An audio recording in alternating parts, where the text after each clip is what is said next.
அனைவருக்கும் அன்பு வணக்கம். அன்பார்ந்த ஆன்மீக நெஞ்சங்களே, உலகெங்கும் வாழுகின்ற இறை நேசர்களே, அன்பர்களே, நண்பர்களே, மாணவ செல்வங்களே, உங்கள் அனைவருக்கும் எனது வாழ்த்துக்களோடு கூடிய வணக்கத்தை நான் தெரிவித்துக் கொள்கிறேன். இன்றைய வீடியோவில் இன்று சர்வ அமாவாசை 13, 14 2 நாட்கள் இணைந்து வந்த இரட்டை அமாவாசை என்று சொல்லப்படுகின்ற போதையான அமாவாசை நேற்று. இன்று சர்வ அமாவாசை, ஒரு நிறைவான ஒரு அமாவாசை நாள். சரி, இந்த அமாவாசை நாளினுடைய சிறப்புகள் என்ன அப்படிங்கிறத கொஞ்சம் பார்ப்போம். இந்த நாட்கள்ல நம்ம என்னென்ன காரியங்களை செய்யலாம் அப்படிங்கிறத சுருக்கமா பார்க்கலாம். அமாவாசை என்பது இருட்டை குறிக்கும் இல்லையா? உங்க எல்லாருக்கும் தெரியும். அதாவது நிலவு முழுவதிலுமாக மறைக்கப்படுகின்ற காலகட்டங்கள், பூமியினுடைய நிழல் முழுவதிலுமாக மறைக்கப்படுகின்ற காலகட்டம். அன்று அமாவாசை என்று அழைக்கின்றோம். அன்று நிலவே தென்படாது, அப்படிப்பட்ட ஒரு நாள், இருள் சூழ்ந்த நாள்.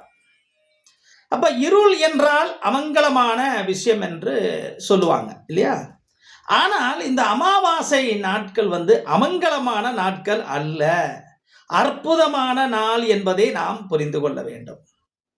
அமாவாசை என்பது சர்வசக்தி வாய்ந்த அம்மனுக்கு உகந்த நாளாக அது கருதப்படுகின்றது. அது எந்த வகையில பெயர் குறிப்பிட்டிருந்தாலும் ஆயிரக்கணக்கான பெயர்களோடு, ஆயிரக்கணக்கான திருநாமங்களோடு இன்று நமக்கு அருள்பாலித்து வருகின்ற அன்னையினுடைய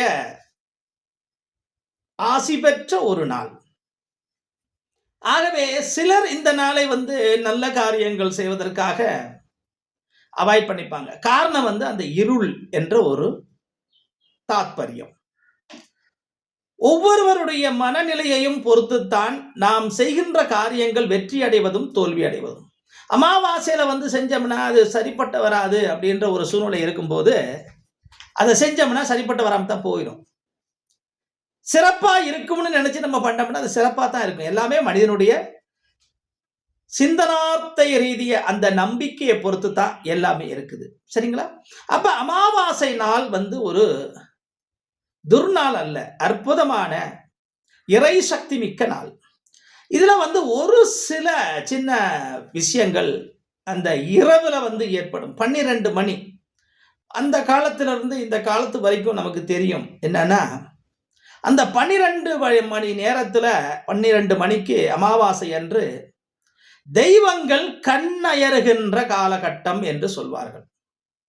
அந்த கண்ணயருகின்ற காலகட்டத்தில் இந்த துர்நடத்தை உள்ளவர்கள், கெட்ட செயல்களை செய்யக்கூடியவர்கள், மாந்திரீக தாந்திரீக செயல்களை செய்பவர்கள் எல்லாம் அந்த டைம்ல தெய்வங்கள் கண்ணயர்ந்த டைமை பார்த்து பில்லி சூனியம் தேவையில்லாத அருவருக்கத்தக்க விஷயங்களை எல்லாம் செய்யக்கூடிய காலம் அது.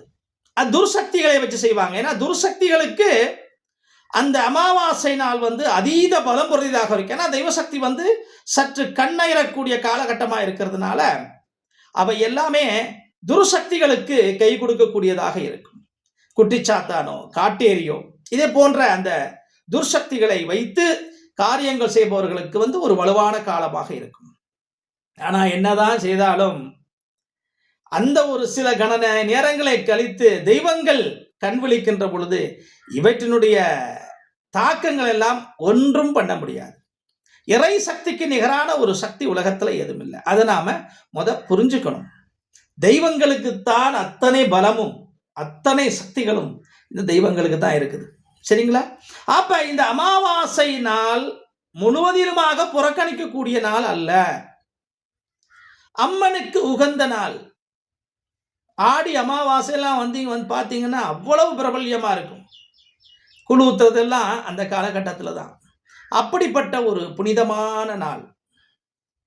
சில புனிதமான காரியங்களை இந்த இருள் சூழ்ந்த காலகட்டமாக இருக்கிறதுனால, இருளோடு ஒன்றி உலகம் இருப்பதனால சில நல்ல காரியங்களை செய்வதை தவிர்த்துக் கொள்கிறார்கள். அவ்வளவுதான்.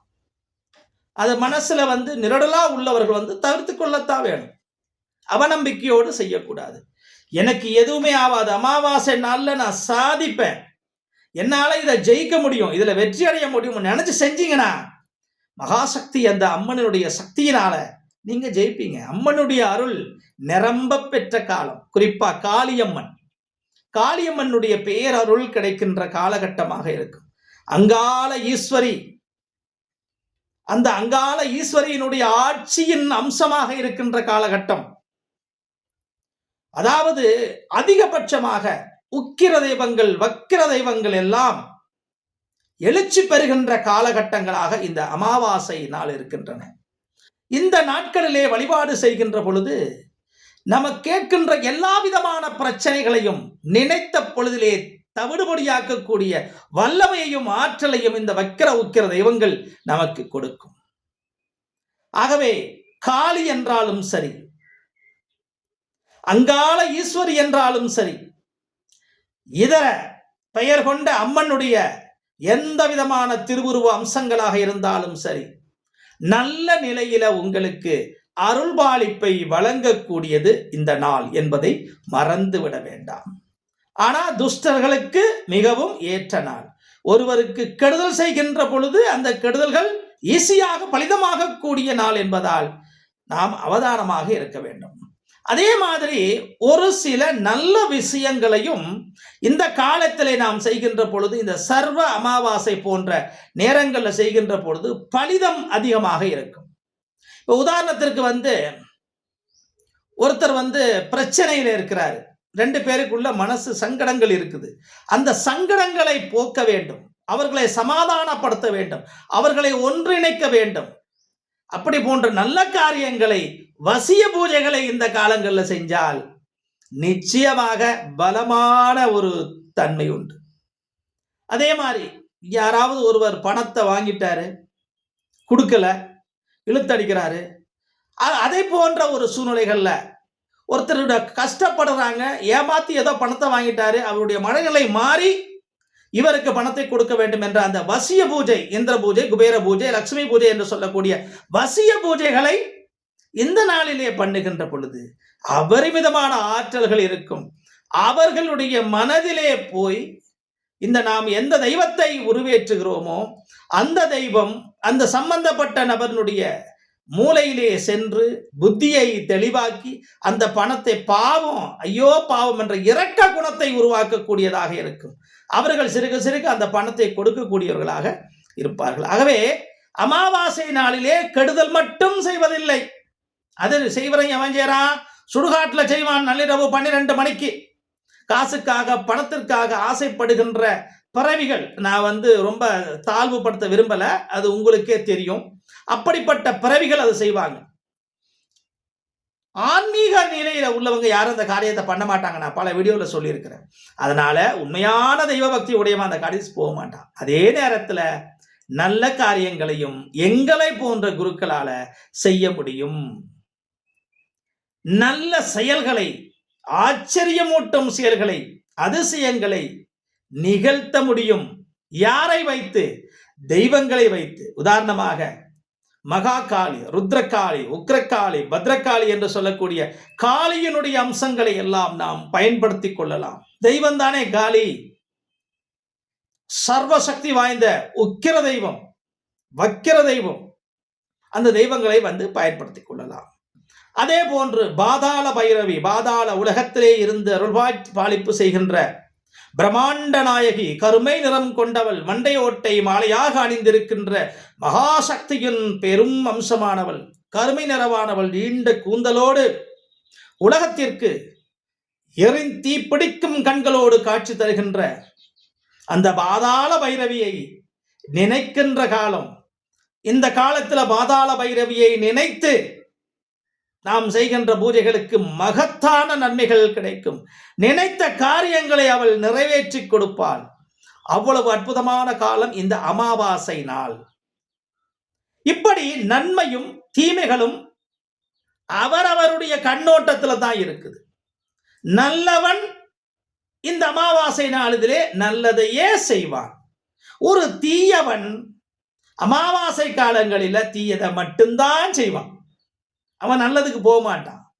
ஆகவே இதை நாம் புரிந்து இந்த அமாவாசை நாளை ஒரு இருளான நாளாக மட்டும் கருதாமல் அற்புத ஆற்றல் மிக்க சக்திகள் நிறைந்த ஒரு காலமாக நீங்கள் கருத வேண்டும்.